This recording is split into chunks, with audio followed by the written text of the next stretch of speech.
gosh, look at the crowd. Come this way. Those who spread goodness radiate happiness to everyone around them. Introducing LOLC Finance Credit Cards. Fuel the goodness in you. Welcome to LMD-TV. I'm Ashwini Vethakan, and joining us this week on Talking Business is the Group Chief Customer Officer for Dialog Axiata, Sandra de Zoysa. Welcome to the show, Sandra. It's good to have you with us. Thank you for having me on this show. It's exciting to be here. Sandra, could you give us an overview of the role of AI for communication service providers in a local context?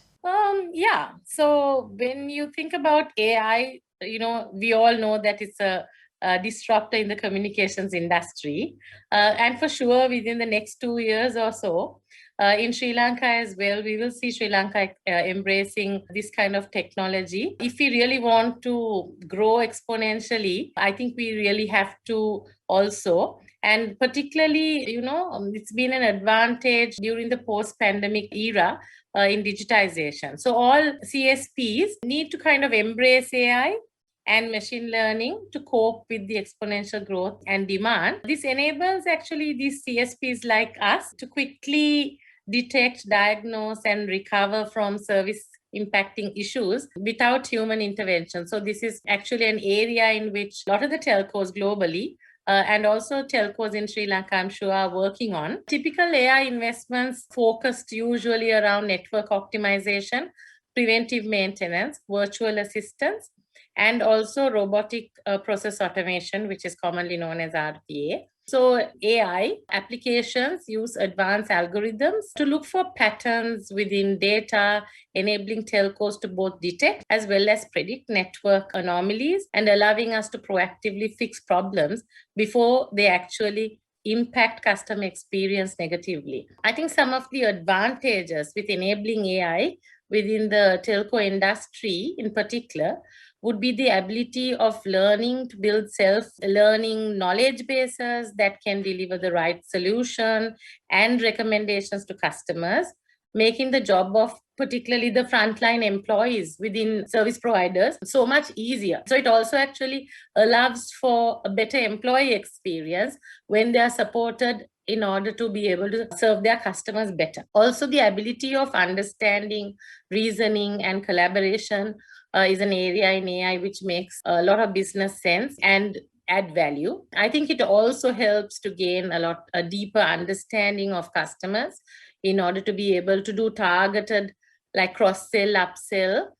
Through currently, I think it's no longer about broad segments of customers, it's about micro-segmentation, right? So the ability to do micro-segmentation is really, really enhanced with the use of AI. And a typical use case would be to sort of recommend offers, manage brand perceptions, push relevant content to customers, and provide the right kind of products and services, which will help to improve what in, I would say, the customer experience world is known as NPS, which stands for Net Promoter Score. So that's the score by which mostly service companies look at whether their customers are loyal, whether their customers are willing to recommend, and whether their customers are happy with using their services. Also, when planning like channel strategy, now, as you know, there are physical channels, digital channels, social channels for brands to interact with customers. So when you have such a myriad of channels, there's also the need to be able to understand where best you can use AI, which will help to kind of learn customers' preferred channels, the activities within each channel, and their areas of interest, their spend patterns, in order to build deeper and more granular insights, I would say. So there's a lot of advantages actually when you look at even in the local context. I know that telcos, a lot of companies in Sri Lanka, a lot of multinationals as well, are really harnessing the power of AI right now to be able to build better propositions and offer a better customer experience or a better engagement with customers. What are the most significant developments in the IT and BPM industry in the last 2 years? Okay, so when you consider the last 2 years, mostly has been pandemic years, but I think for our industry, it has been really good. And the IT BPM industry in Sri Lanka has consistently seen double-digit growth, particularly in recent years, and currently has the strongest growth potential, I would say, among all export sectors. We are currently standing as the fourth largest in the export industry. If you consider like the past decade or so, we have grown by over 300%. As at 2019, our industry made a contribution of about 1.5 billion US dollars. And also provides employment to over 150,000 professionals. That's roughly contributing approximately 15% to the Sri Lankan export service exports. I would also say that the IT BPM industry is by now, although it has existed, for well over 2 decades, by now it is widely accepted as being, truly a sector for growth with very high growth potential. The pandemic has shown us that our industry is agile, is nimble and resilient, as majority of our companies have risen to the occasion and adapted their business and work models to cope with the global disruption caused by the pandemic. So almost about 90% of our IT and BPM companies in Sri Lanka had minimal disruption, I would say, to their regular operations, and in fact has seen growth in the last 15 months. So we are very hopeful of the contribution that our industry can make to support the government of Sri Lanka agenda as well. So if you think a little bit about the kind of support that we are gaining, therefore, there's significant momentum, I would say, currently from, government of industry institutions such as our Ministry of Technology, ICTA, EDB, TRC, BOI, Ministry of Finance, as well as Ministry of Education, having very specific focus with presidential task force to set up as well that fosters and enables conducive, I would say, regulatory environment and facilitating the build of infrastructure needed to create the kind of conditions that are favorable to starting new companies, operating business efficiently, growing markets, and of course, building industry branding as well, which gives us that much more strength in terms of a country branding. We have a brand called IOI, which is Island of Ingenuity. That is the brand of Sri Lankan IT software exports. So gives us sort of a level playing field to compete globally, I would say. What initiatives are being taken towards the development of digital skill development to aid inclusion and diversity in the country? So Sri Lanka aims to be a global IT BPM destination and to unlock the sector growth by a factor of 5. From SLASCOM, we foresee the industry achieving a US dollar 5 billion exports by 2022, creating an additional 200,000 direct jobs, as well as, a fair proportion of indirect jobs, and launching 1,000 startups. In it, my personal aspiration is to see if we might actually be able to make a 15 to 20% contribution by female technopreneurs or female entrepreneurs within these 1,000 startups. On a more recent study conducted by the startup genome, globally on female tech participation, Sri Lanka stands at approximately 28%, and the percentages of the female founders in Sri Lanka was fairly low, lower than the global average, approximately about 14%. And this is one of our key focus areas also. So I think this really is, one or two very kind of recent data points. And if I were to talk about SLASCOM, here we have initiated last year something called Women Technopreneurs, which is a forum that really focuses on building, I would say, supporting women entrepreneurs as well as leadership positions. And we really want to look at benefiting from like the 55% female population in the country. And also in our university system, there's more women participation at undergraduate level. And we want to actively make sure that they can all come to our workforce to support our industry. Also, the Women's Chamber for Digital in Sri Lanka was set up for the sector by the ministry and also ICTA, focused on building digital skills and enabling digital businesses that are female-led. So particularly beyond the Western province and focusing on the regional development is what our focus is from, both these chambers and even from ICTA they have a program that focuses very specifically to address diversity and inclusion within their agenda, which is, of course, part of their technology diffusion roadmap. And this has been created, including education platforms, workshops, seminars, setting up of innovation labs, university industry collaboration, even research grants to really sort of help achieve, I would say, about 75% digital literacy and 100% public sector digital literacy by 2024, which is ICTA's, I think, aspiration and target, which then automatically, I would say, broadly would address diversity and inclusion anyway. And on that note, we'll be going in for a short break.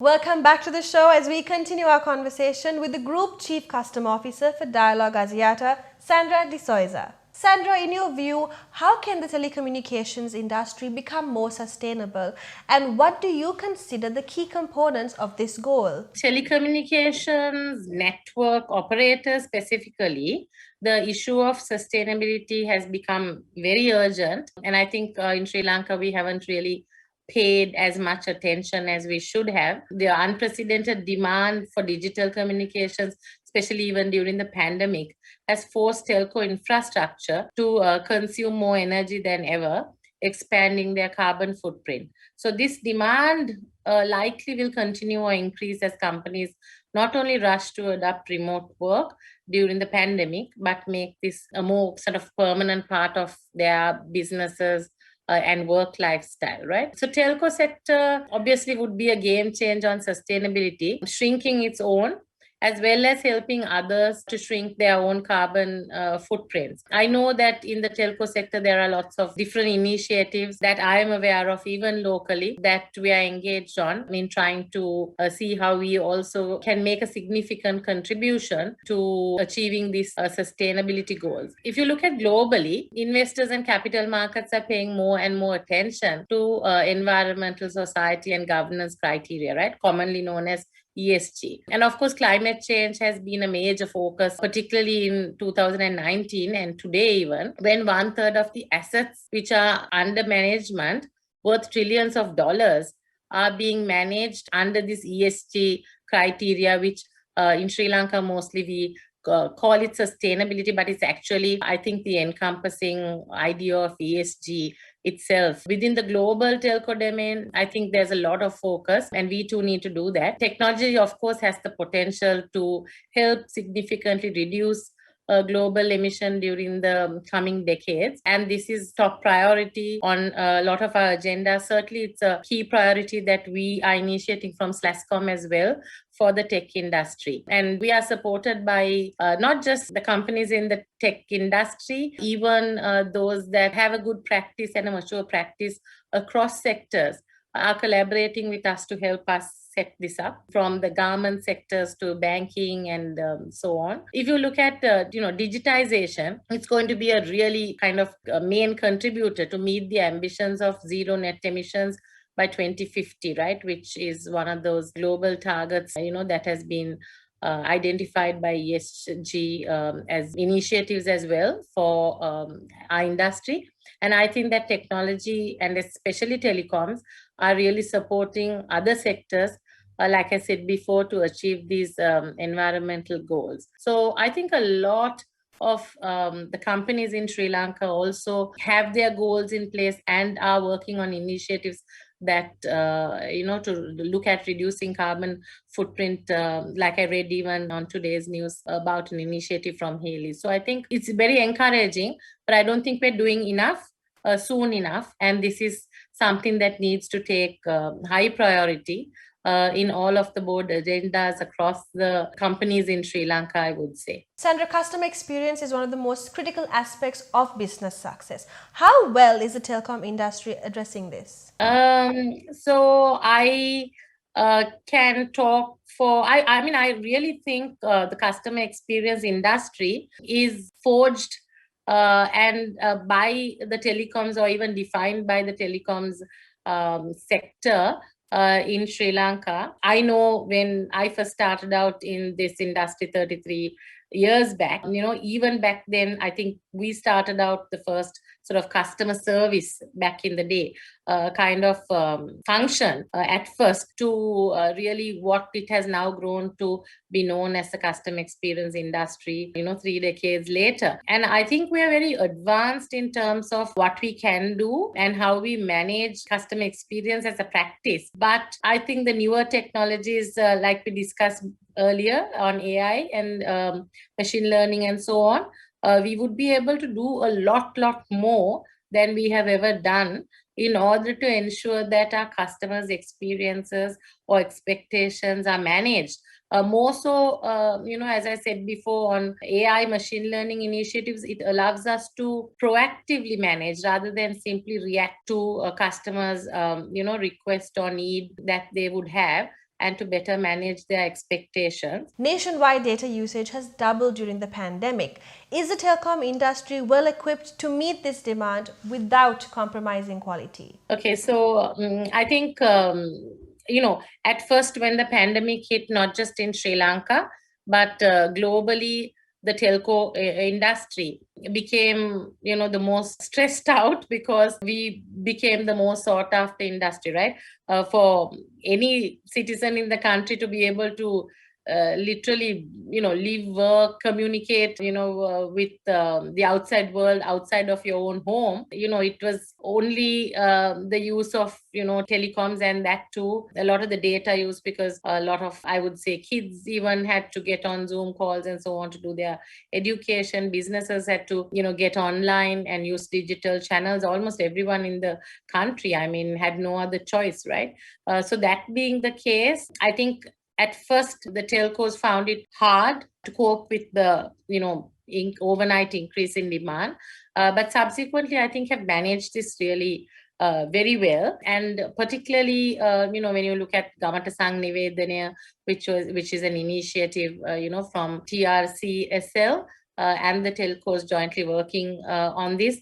Obviously, there's going to be better and better improvements you'll see, and the quality will improve. Network coverage, data latency will get better. And of course, it's a longer term program, so nothing is, nothing can be done overnight. But I'm sure we are well set with the plans that are at hand to really be able to bring the absolute best in terms of connectivity and quality to our citizens in the country. Well, this has been an insightful conversation, but unfortunately, we've reached the end of our segment. Thank you for joining us on the show this evening, Sandra. Thank you so much once again for inviting me to the show. Coming up, we have the latest from the LMD-NielsenIQ Business Confidence Index. Stay tuned. You love the feeling of being renewed. To stay beautiful every single day. To breathe just like we do, because you are truly delicate, protecting the ones who've been with us through the years. With Sayalac Care, the only wood coating that truly protects you. Sayalac Wood Coatings from JAT.